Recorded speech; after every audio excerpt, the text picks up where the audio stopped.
భారత స్వాతంత్ర్య ఉద్యమంలో క్విట్ ఇండియా ఉద్యమం కీలకమైందన్నారు PCC chief Mahesh Kumar Goud.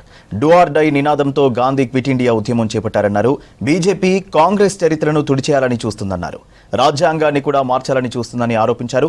EC BJP front organisation గా మారిందన్నారు.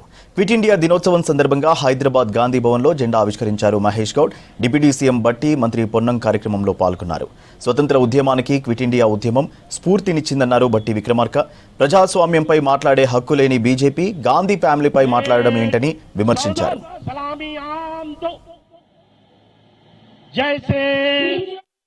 1947లో స్వాతంత్రం వస్తే 33 ఏళ్ల తర్వాత స్థాపించబడినటువంటి బీజేపీ పిల్ల పార్టీ ఇలా ఘనమైన చరిత్ర ఉన్నటువంటి కాంగ్రెస్ పార్టీని అవహేళనగా మాట్లాడుతూ ఉంది.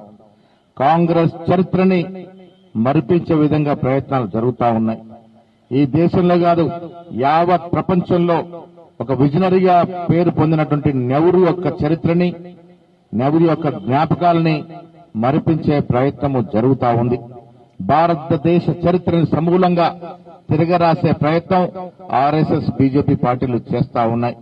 మహానాయకులు గాంధీ, నెహ్రూ, సుభాష్ చంద్రబోస్ లాంటి యొక్క గొప్ప నాయకుల్ని మరిపించే ప్రయత్నం జరుగుతూ ఉంది.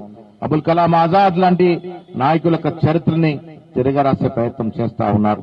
ఇవాళ అధికారంలో ఉన్నటువంటి బీజేపీ పార్టీ సమూలంగా రాజ్యాంగాన్ని మార్చాలని, పరిపూర్ణంగా వారి రాజ్యాంగాన్ని నిర్మించుకోవాలని ఒక దురుద్దేశంతో హోంమంత్రి అమిత్ షా అంబేద్కర్ గురించి మాటలు చూస్తే అది అర్థమవుతా ఉంది.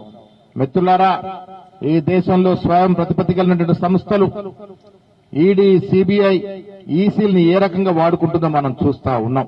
గుప్పి చేతుట్లో పెట్టుకుని ప్రతిపక్షాల మీద తీవ్రమైనటువంటి దాడులు చేస్తున్న సందర్భం. నిన్నగాక మొన్న రాహుల్ గాంధీ గారు ఈ దేశంలో ఎలక్షన్ కమిషన్ వ్యవహరిస్తున్న తీరు బట్టబయలు చేసినటువంటి సందర్భం. వారు చేసిన తప్పిదాల్ని బయటికి తీసుకొచ్చినటువంటి సందర్భం మనం చూసాం. మిత్రులారా, ఈ దేశానికి స్వాతంత్రం అందించినటువంటి మహానుభావులందరినీ స్మరించుకోవటం మనందరి బాధ్యత.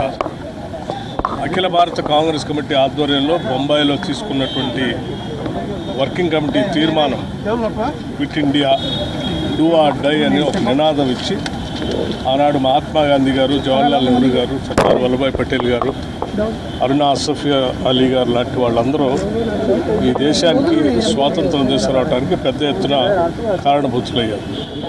ఈరోజు స్వాతంత్ర ఫలాల్ని మనం అందిస్తున్నామంటే ఆనాటి మహాత్మా గాంధీ గారు ఇచ్చినటువంటి పిలుపు మనందరికీ పెద్ద ఎత్తున ఉపయోగపడి ఈరోజు స్వతంత్ర భారతదేశంలో మనందరం జీవించగలుగుతున్నాం.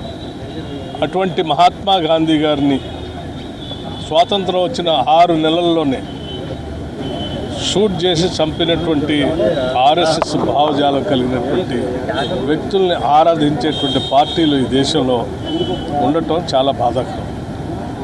ఇవాళ స్వతంత్ర భారతదేశం గురించి కానీ ప్రజాస్వామ్యం గురించి మాట్లాడేటువంటి హక్కు లేనటువంటి, నైతికత కూడా లేనటువంటి రాజకీయ పార్టీలు ఈరోజు కాంగ్రెస్ పార్టీ పైన, గాంధీ గారి పైన, నెహ్రూ గారి పైన మాట్లాడుతూ కాలం వెలిపిస్తున్నటువంటి దుస్థితి చూస్తూ ఉంటే అందరూ దీన్ని ముఖ్యంగా యువత గమనించాల్సిన అవసరం ఉందని సందర్భంగా మనం చేస్తాం.